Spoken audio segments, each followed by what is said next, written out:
Right.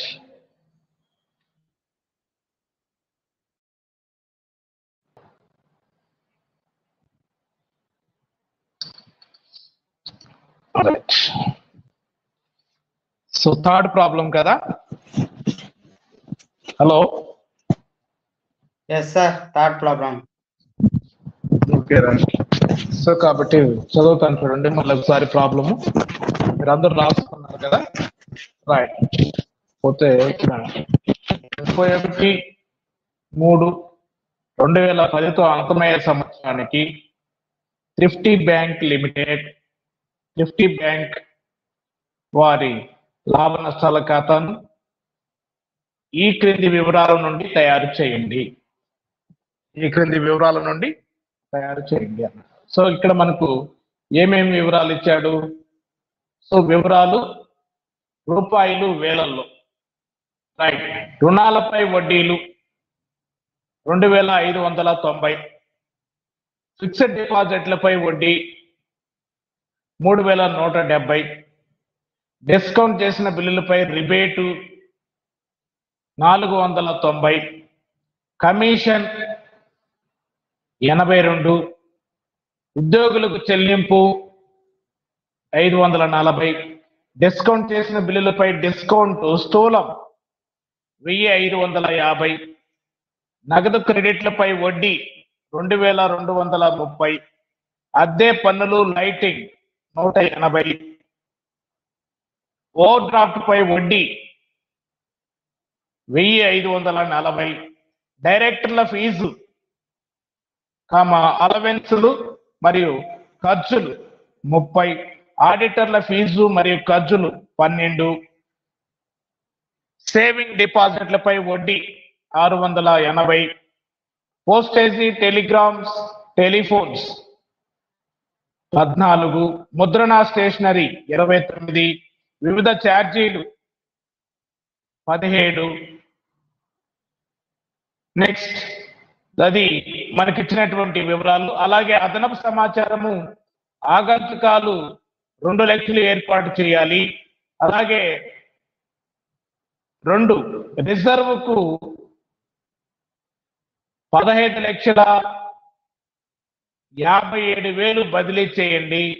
3 కేంద్ర ప్రభుత్వానికి 2 లక్షలు బదిలీ చేయాలి అన్నాడు. కేంద్ర ప్రభుత్వానికి ఎంత బదిలీ చేయాలి? 2 లక్షలు బదిలీ చేయాలి. సో ఇది మనకిచ్చినటువంటి ప్రాబ్లము. ఈ ప్రాబ్లం ని మనము ద్వారా థ్రిఫ్టీ బ్యాంక్ మార్చ్ 31, 2010తో అంతమయ్యే సంవత్సరానికి లాభ నష్టాల ఖాతా వేయాలి. సో కాబట్టి ఫస్ట్ లాభ నష్టాల ఖాతా దీని యొక్క నమూనా అంటే షెడ్యూల్డ్ 3 ఫామ్ బి అంటామంటే బ్యాంకింగ్ రెగ్యులేషన్ యాక్ట్ 1949 3వ షెడ్యూల్డ్ ఫామ్ బి లాభ నష్టాల ఖాతా యొక్క నమూనా ఎలా ఉంటుంది? షెడ్యూల్స్ సంఖ్య, అలాగే రూపాయలు, ప్రస్తుత సంవత్సరం రూపాయలు, గత సంవత్సరం రూపాయలు. గత సంవత్సరం రూపాయలు మనకు చెప్పలేదు కాబట్టి ప్రస్తుత సంవత్సరంకి రూపాయలకి ఇలా 3 కాలమ్స్ పర్టికులర్స్, షెడ్యూల్డ్ సంఖ్య, రూపీస్. ఆ రూపీస్ కు పైన రూపీస్ ఇన్ థౌజండ్స్ అని పెడతాం. రైట్. సో అది ప్రొఫార్మా. సో కాబట్టి ఫామ్ బి లాభ నష్టాల ఖాతా నమూనా దీన్ని hello form B thrifty bank 31 March 31, 2010తో అంతమయ్యే సంవత్సరానికి లాభ నష్టాల ఖాతా. రైట్. సో లాభ నష్టాల ఖాతా గీసి ముందు మనము దానికి షెడ్యూల్డ్ వివరణ వేసుకోవాలి.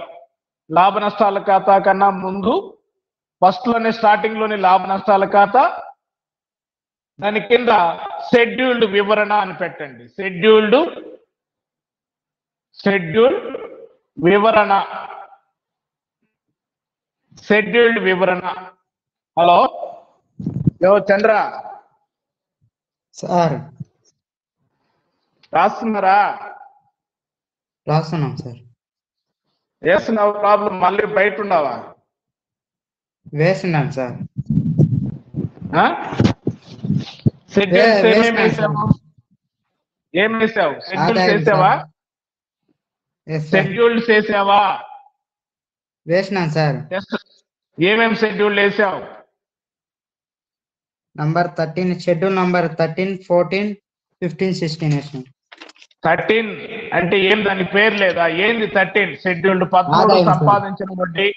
సంపాదించిన వడ్డీ, షెడ్యూల్డ్ 14 ఇతర ఆదాయము, షెడ్యూల్డ్ 15 చెల్లించిన వడ్డీ, షెడ్యూల్డ్ 16 నిర్వహణ ఖర్చులు. ఇలా చెప్పాలి. షెడ్యూల్డ్ 13, 14, 15, 16 అని కాదు చెప్పేది. షెడ్యూల్డ్ 13 సంపాదించిన వడ్డీ, 14 ఇతర ఆదాయాలు, 15 చెల్లించిన వడ్డీ, 16 నిర్వహణ ఖర్చులు. రైట్. సో కాబట్టి ఇక్కడ మనకు సంపాదించిన వడ్డీ కిందకి ఏమేమి తీసుకున్నావు? ఎంత వచ్చింది నీకు సంపాదించిన వడ్డీ? చూడండి, ఏమేమి రుణాలు ఇక్కడ సంపాదించిన వడ్డీ కిందకి ఏమేమి వడ్డీలు తీసుకున్నావు? వడ్డీలు మనకు రుణాలపై వడ్డీ ఇచ్చాడు, ఫిక్స్డ్ డిపాజిట్లపై వడ్డీ ఇచ్చాడు, డిస్కౌంట్ చేసిన బిల్లులపై రిబేట్ ఇచ్చాడు, కమిషన్, అలాగే ఉద్యోగులకు చెల్లింపు, ఇవన్నీ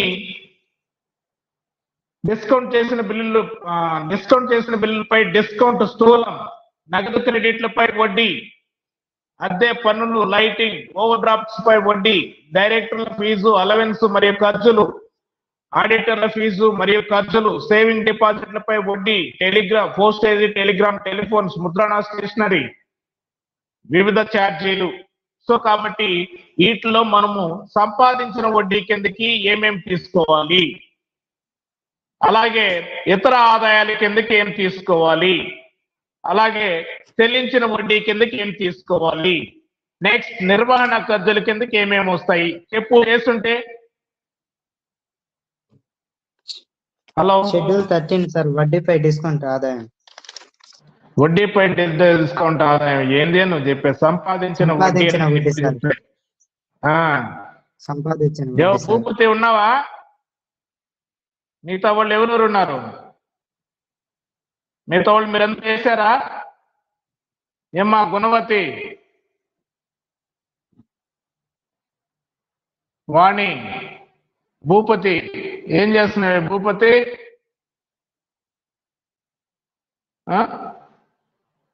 రైట్. సో ఏమేమి తీసుకున్నావు నువ్వు?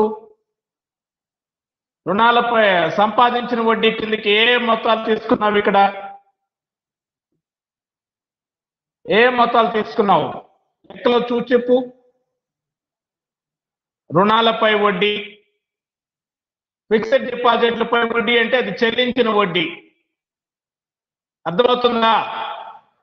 అలాగే డిస్కౌంట్ చేసిన బిల్లులపై రిబేటు అన్నాడు. రిబేటు అంటే మనకు వచ్చినటువంటి డిస్కౌంట్ చేసిన బిల్లులపై డిస్కౌంట్ ఎంతైతే మొత్తం వచ్చిందో అది ఆదాయం. వాటిపై రిబేటు అంటే అది గడువు తీరినటువంటిది, అది నెక్స్ట్ ఇయర్ కి సంబంధించినటువంటి డిస్కౌంట్. కాబట్టి next year financial next year లో మనం దాన్ని ఆదాయంగా చూపించాల్సినటువంటి మొత్తం. కాబట్టి ప్రస్తుత సంవత్సరం మనకు వచ్చినటువంటి డిస్కౌంట్ చేసినటువంటి బిల్లులపై డిస్కౌంట్ లో అది కలిసి ఉంది కాబట్టి దాన్ని లెస్ చేసుకోవాలి. ఎట్టొచ్చింది నీకు నేను అడుగుతున్నాను చంద్ర? ఎట్ట క్యాల్కులేట్ చేసావు? ఎంత వచ్చింది సంపాదించిన వడ్డీ? ఏమేమి వేసుకున్నావు? ఎట్ట క్యాల్కులేట్ చేసావు చెప్పు. రుణాలపై వడ్డీ సార్. రుణాలపై వడ్డీ ఎంత వేసుకున్నావు? 2590. నెక్స్ట్ డిస్కౌంట్ చేసిన బిల్లుపై డిస్కౌంట్ సార్. డిస్కౌంట్ చేసిన బిల్లుపై డిస్కౌంట్, స్థూలం ఎంతది? 1550. నెక్స్ట్ ఇంకా ఓవర్ డ్రాఫ్ట్లపై వడ్డీ, క్యాష్ క్రెడిట్స్ చేసినాను సార్. Cash credits 2230. 2230. ఓవర్ డ్రాఫ్ట్లపై వడ్డీ ఎంత? 1540. ఆ 4 టోటల్ చేస్తే ఎంత వచ్చింది నీకు? ఎంత వచ్చింది? 7,910 rupees. ఎంత? 7,910 rupees, sir. 7,000 910 rupees, sir. 500 7,910 rupees, sir.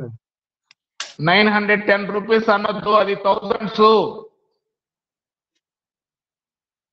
7,910 rupees కాదు, అది పైన ఏమని పెట్టుకోండి, పైన రూపీస్ ఇన్ థౌసండ్స్.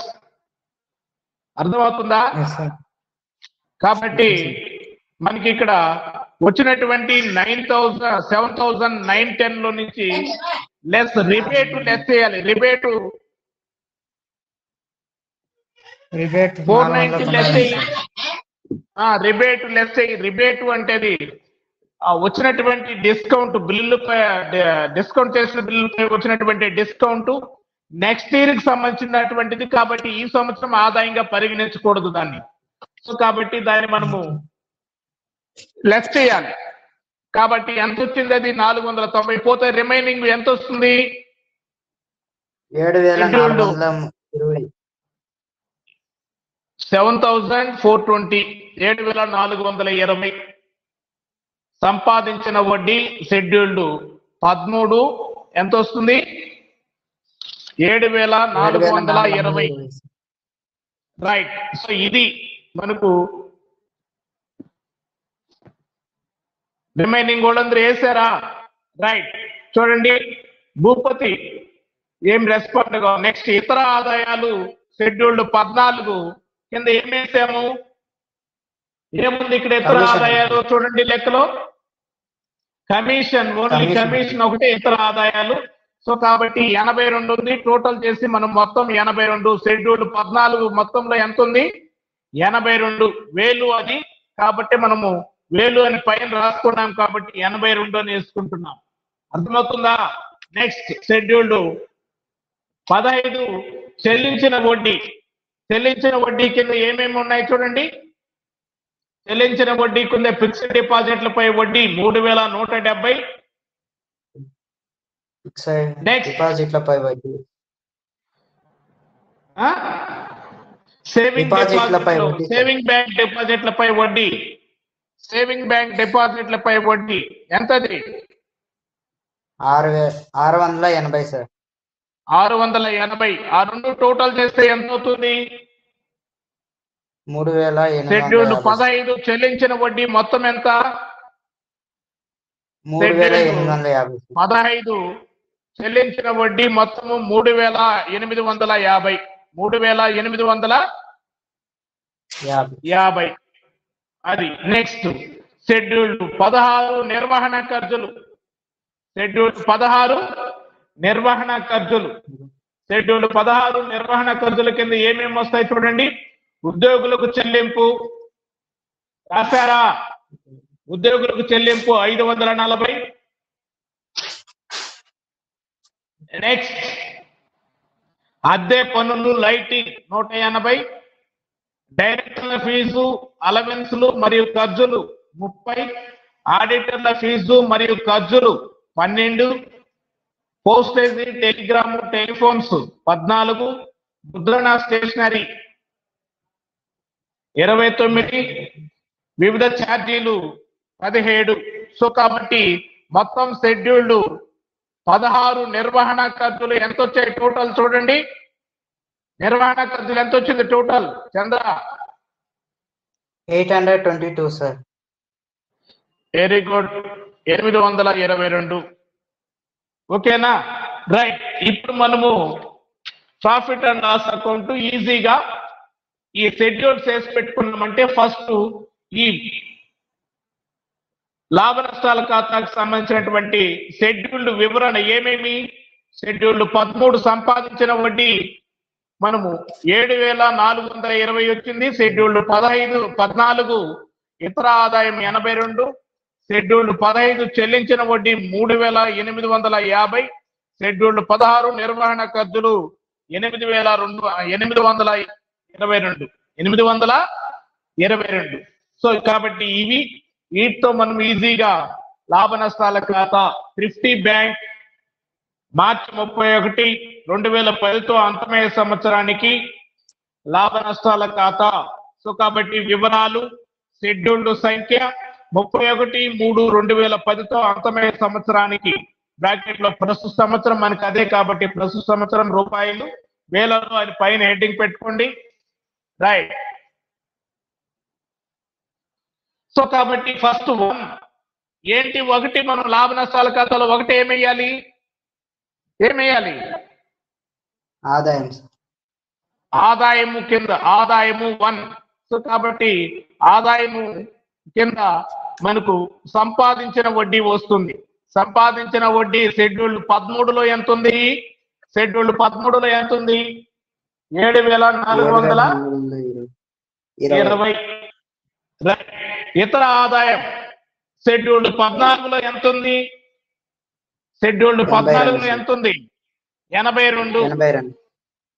రైట్. ఇప్పుడు టోటల్ మొత్తం ఆదాయం ఎంత ఉంది, టోటల్ ఇన్కమ్ మొత్తం ఆదాయం 7,502. 7,502. నెక్స్ట్ సెకండ్ ఖర్చులు. ఖర్చులు కింద ఏమేమి వస్తాయి, చెల్లించిన వడ్డీ షెడ్యూల్డ్ 15లో ఎంత ఉంది, 3,850. అలాగే షెడ్యూల్డ్ 16 నిర్వహణ ఖర్చులు, షెడ్యూల్డ్ 16 నిర్వహణ ఖర్చులు 822. నెక్స్ట్ ఏర్పాట్లు ఆగంతకాలు కి 2 లక్షలకు మళ్లించమన్నాడు. అర్థమవుతుందా? అదనపు సమాచారంలో చూడండి, ఆగంతకాలకు 2 లక్షలు ఏర్పాటు చేయాలి అన్నాడు.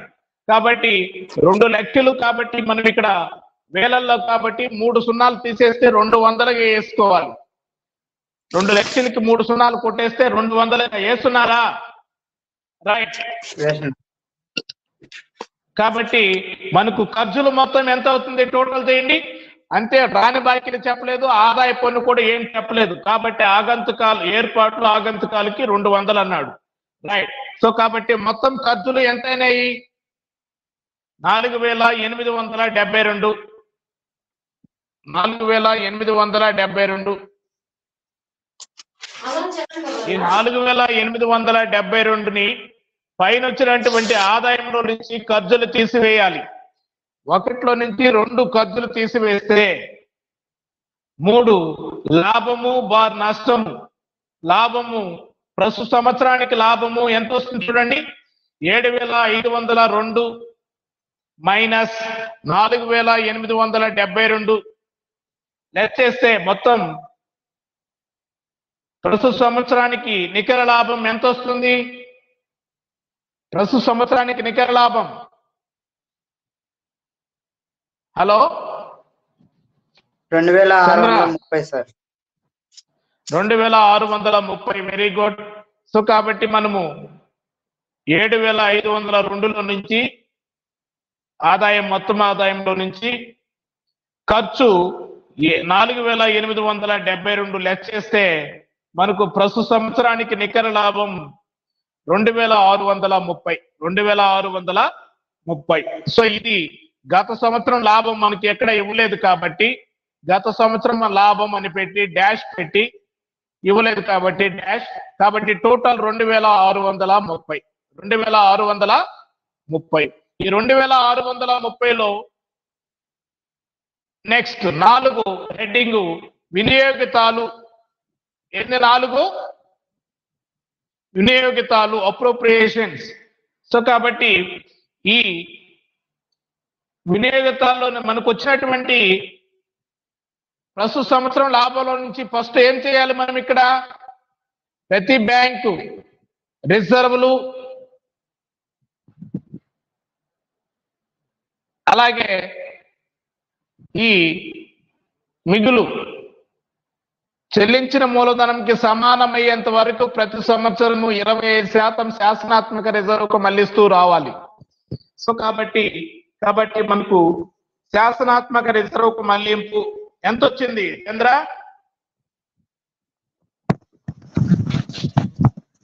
హలో, 657 వచ్చింది sir. 657 sir. 657.5 2630 into 25/100 is equal to ఎంత వస్తుంది? 657.5. ఇంకా ఏం చెప్పాడు చెప్పండి? ఇంకా ఏం చెప్పాడు? రెండో పాయింట్ చూడండి. రిజర్వ్కు ఎంత మళ్లించమన్నాడు?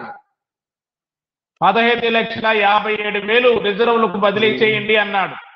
15,57,000 కాబట్టి కాబట్టి మనం ఇక్కడ 1,557గా వేసుకుంటే సరిపోతుంది. 3 సున్నాలు కొట్టేసి, ఓకేనా?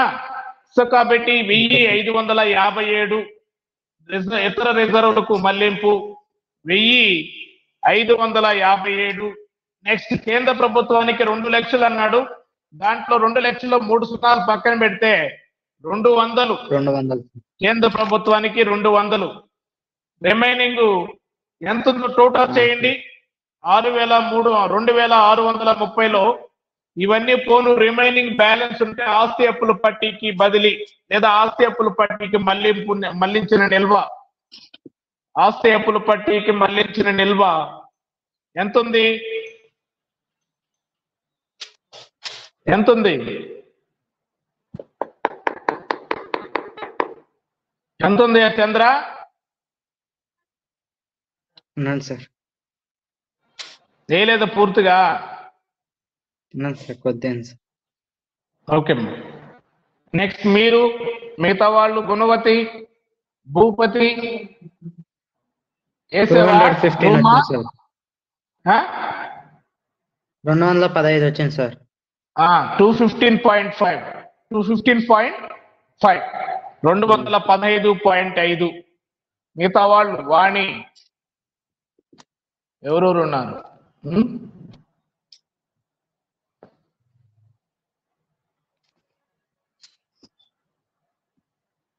పవిత్ర, నందిని. ఏమా మీకు అందరికి అర్థమైందా? ప్రాబ్లం వేశారా? మహాలక్ష్మి, సుధా, ఇంకెవరు ఇక్కడ? అశ్విని, భూపతి. ఏమియా భూపతి? హలో, ఏం రెస్పాండ్ కలదు ఎవరు? ఏం చంద్ర అయింది ఆ ప్రాబ్లము? సో అది లెక్క కరెక్ట్ గా మనకు వచ్చినటువంటి ఆదాయంలో నుంచి ఖర్చులు చేసేయాలి. ఆ ఖర్చులు తీసేసి వచ్చినటువంటి లాభంలోకి గత సంవత్సరం ఉంటే లాభం యాడ్ చేస్తాం. మొత్తం టోటల్ లాభం ఎంత అయింది? సో వచ్చినటువంటి లాభంలో నుంచి మనము వినియోగితాలు చూపించాలి, అప్రోప్రియేషన్స్. సో కాబట్టి ఏమేమి చేయాలి? వాడు చెప్పినా చెప్పకపోయినా లెక్కలో మనకి ఎక్కడ ప్రస్తుత సంవత్సరం లాభంలో నుంచి 25% శాసనాత్మక రిజర్వుకు మళ్లించమన్నాడు. ఇతర రిజర్వులకు 1,557. అలాగే కేంద్ర ప్రభుత్వానికి 200. ఆస్తి అప్పుల పట్టీకి మళ్లించిన నిల్వ 215.5. సో కాబట్టి మొత్తం 2,630. సరిపోయిందా? హలో, అర్థమైందా ప్రాబ్లము? హలో, అర్థమైంది సార్. Very good. ఇంకా మిగతా వాళ్ళు ఎవరు వేశారు? సో ఇక్కడ మనము బ్యాంకు లాభ నష్టాల ఖాతాకు సంబంధించినటువంటి 3 లెక్కలు వేసాము. ఇది మనకు బాగా క్లియర్ గా అర్థమై ఉంటే తర్వాత ఆస్తి అప్పుల పట్టి నమూనా చెప్పి, సో లాభ నష్టాల ఖాతా ప్లస్ ఆస్తి అప్పుల పట్టి 2 కలిపి తర్వాత మనకు ప్రాబ్లమ్స్ ప్రాక్టీస్ చేద్దాం. సో కాబట్టి మీకు నేను ఇప్పుడు లాభ నష్టాల ఖాతా అయిపోయింది కాబట్టి ఆస్తి అప్పుల పట్టి 3వ షెడ్యూల్లోని ఫామ్ ఏ అనుసరించి బ్యాంకు కంపెనీలు ఆస్తి అప్పుల పట్టిని తయారు చేయాలి. సో కాబట్టి ఇది ఆస్తి అప్పుల పట్టి నమూనా మనకు చెప్తాను చూడండి. మార్చి 31 నాటికి డాష్ బ్యాంకు యొక్క ఆస్తి అప్పుల పట్టి అనే హెడ్డింగ్ పెడతాము. ఇక్కడ కూడా మనం సేమ్ అలాగే లాభ నష్టాల ఖాతా ఏ నమూనాలో అయితే ఉందో ఇది కూడా అదే నమూనాలో గీసుకుంటాం. వివరాలు, షెడ్యూల్డ్ సంఖ్య, రూపాయలకి గత సంవత్సరము, ప్రస్తుత సంవత్సరం రూపాయలు, గత సంవత్సరం రూపాయలు. సో ఇలా గత సంవత్సరం మనం ఎప్పుడు లెక్కలు ఇవ్వడు కాబట్టి మనకు ప్రస్తుత సంవత్సరం రూపాయల కాలం సరిపోతుంది. కాబట్టి ఫస్ట్ ఆస్తి అప్పుల పట్టిలో పైన మనం హెడ్డింగ్ మూలధనం అప్పులు అనే హెడ్డింగ్ పెడతాము.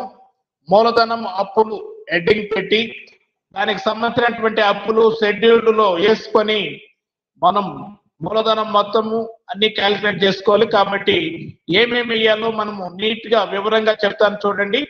మూలధనము అప్పుల కింద మూలధనము షెడ్యూల్డ్ 1, రిజర్వులు మిగుళ్ళు షెడ్యూల్డ్ 2, డిపాజిట్లు షెడ్యూల్డ్ 3, తీసుకున్న రుణాలు షెడ్యూల్డ్ 4, ఇతర అప్పులు ఏర్పాట్లు షెడ్యూల్డ్ 5.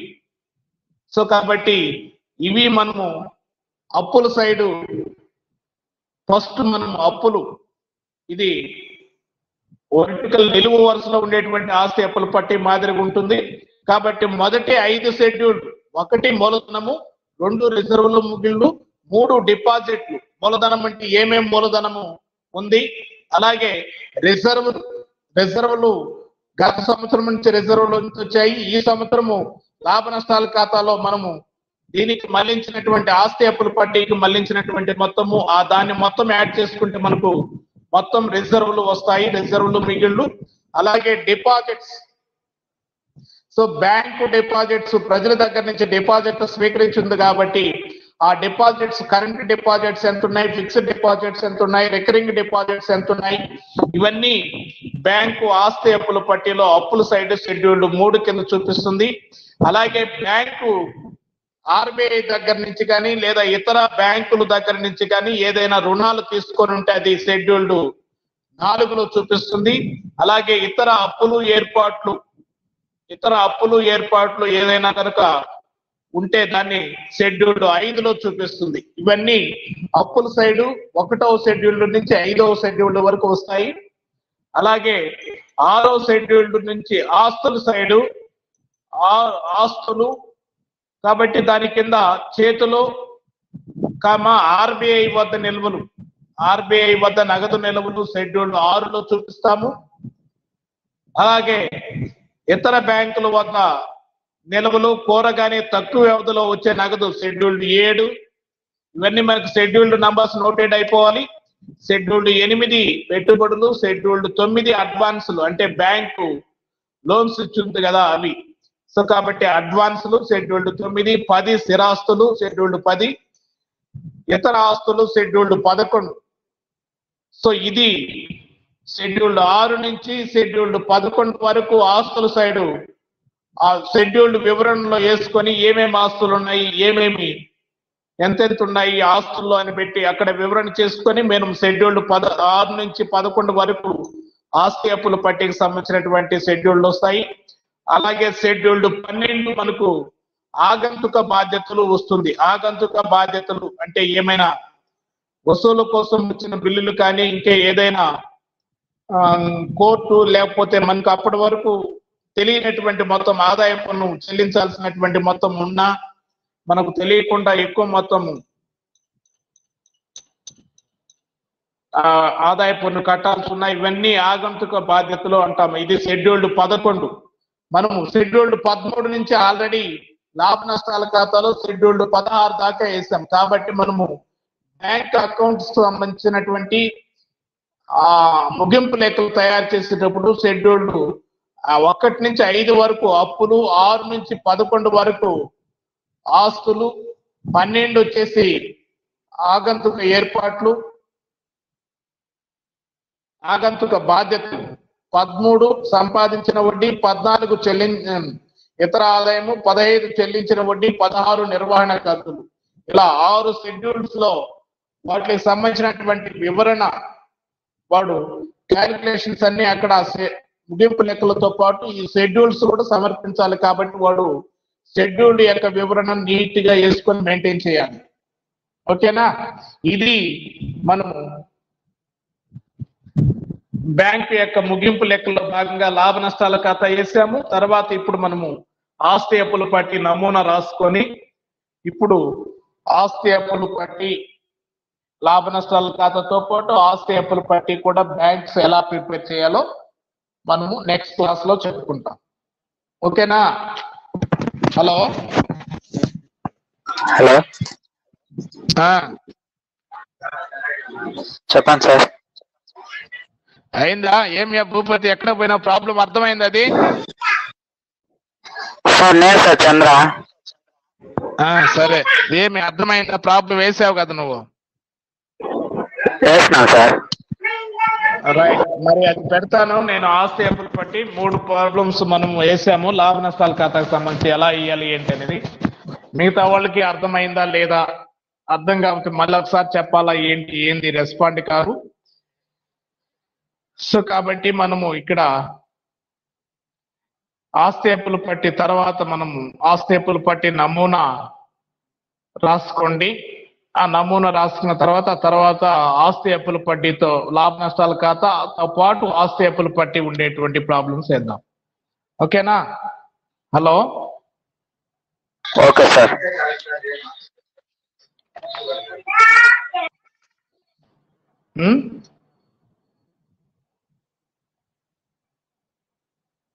హలో చెప్పండి సార్. మిగతా వాళ్ళు ఎవరు రెస్పాండ్ గారే?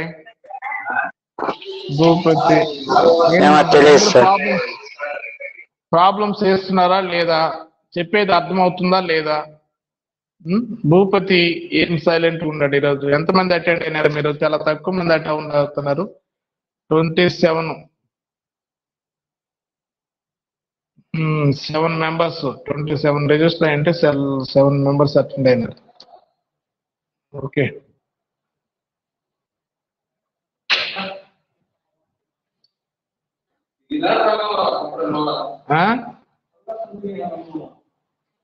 ఏం చేద్దాం, ఆ విధంగా ఉంది. ఇంకేమి చంద్ర? చెప్పండి సార్. మిగతా వాళ్ళు ఏమి జాయిన్ కావడం లేదే? తెలియదు సార్.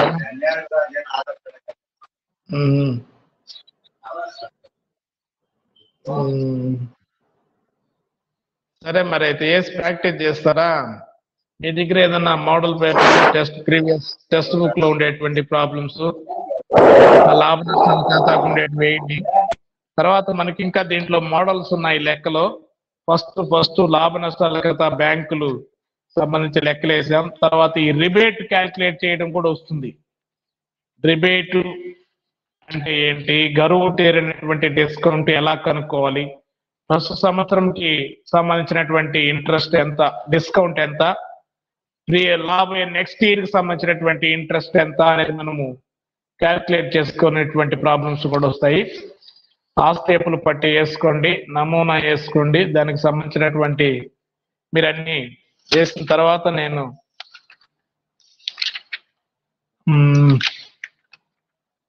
కొంచెం ఇక్కడ మనం ఓవర్ డ్రాఫ్ట్లు, రుణము, డిస్కౌంట్ ఇది ఉంది. ఆడేది డిస్కౌంట్ చేసిన బిల్లులపై రిబేటు లేదా దీన్నే మనము కాల పరిమితి తీరని డిస్కౌంట్లు అంటాం. కాల పరిమితి తీరని డిస్కౌంట్లు, దీనికి సంబంధించినటువంటి పొదులు కూడా రాసుకోవాలి.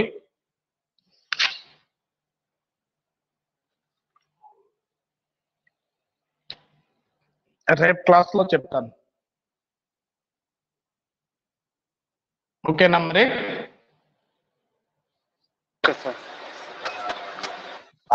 మీ దగ్గర ఉందా టెక్స్ట్ బుక్ ఏమన్నా? ఇది లేదు సార్. షెడ్యూల్స్ అన్ని వేస్తున్నారు, ఈ లెక్కకి సంబంధించినటువంటి షెడ్యూల్స్ అన్ని. వేసినాం సార్. సరే మరి షెడ్యూల్స్ కూడా ఇవి ఆర్థిక నివేదికల అంతర్భాగం, అవి లేకుండా మనం ప్రాబ్లం వేయకూడదు. షెడ్యూల్ చేసి ఓకే. అది సరే సార్.